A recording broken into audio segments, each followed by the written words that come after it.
Catus, Maximus here. This is another promo product from Vevor. Pretty cheap. It's like 60 or 70 bucks. This is a large Lockout-Tagout station. So this is just a plastic carrier, wall mounted. They include various screws for this. The reason I got it is just because I wanted a bunch of these little Lockout-Tagout locks.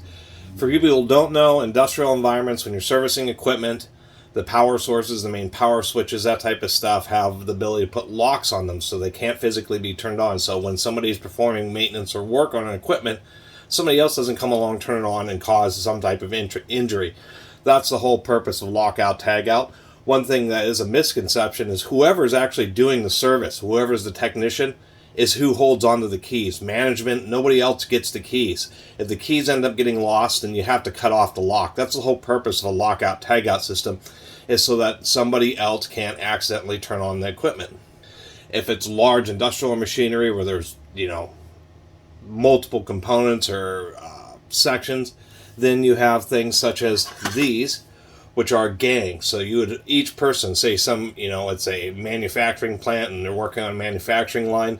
So each section of the line that may be under service, each person would actually put their own lock on it with their own individual tag on one of these gangs. And the only way the equipment should be able to be operated is when all the locks have been removed.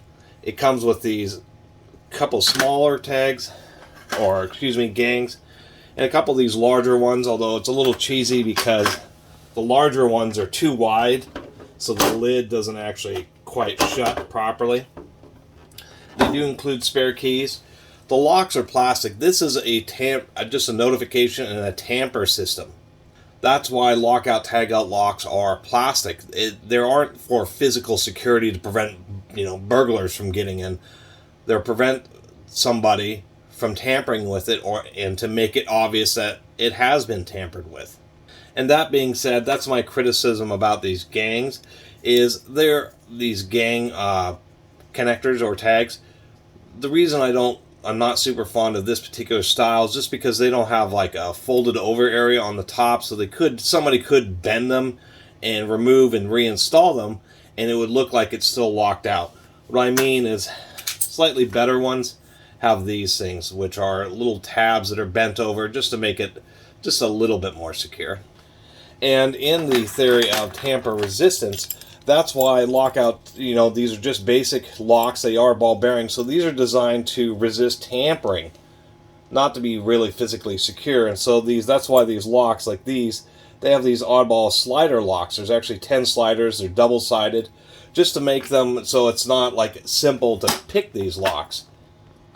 The idea is that the core on Lockout, and this is, with Master Lock and many other brands, is that the Lockout-Tagout locks are physically not very secure at all. They're plastic, but they have surprisingly secure cores. These aren't like the best cores, but these are far more secure than, say, just a standard 4-pin Master Lock.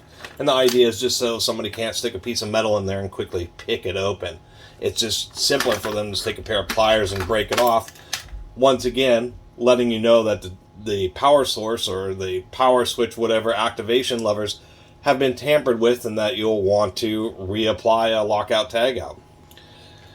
Not a lot else to say about this. They come with these basic LOTO tags. They are brass. They do have brass eyelets, so they're a little bit, but they're just basic tags. I think they're okay. It comes with a lot of them, 40 of them.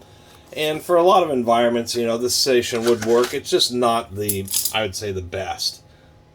Although for the price and the amount of locks and stuff that you're getting, I suppose that it's okay.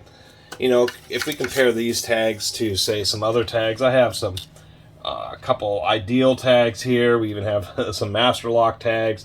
We have this one, which is a IDSCO.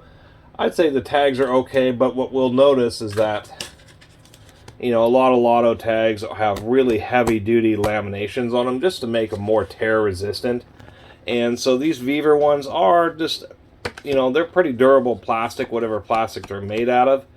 But I would have kind of preferred them to be a little bit heavier duty and laminated. But once again, for the price, for 14 locks and 40 tags, plus this handy little holder, overall, it's probably worth the price, to tell you the truth. And all these locks are independently keyed, meaning that one key can't open all the locks. Every lock has a different set of keys, which was good attention to detail. I actually saw a really cheap version of one of these online when I was researching this, where one key could open all the LOTO locks, and that was pointless because that ruins the whole point, the whole safety aspect of this. Anyway, appreciate Vevor sending it to me. I really just wanted this for just a bunch of these kind of funky locks, and I'll see you next time.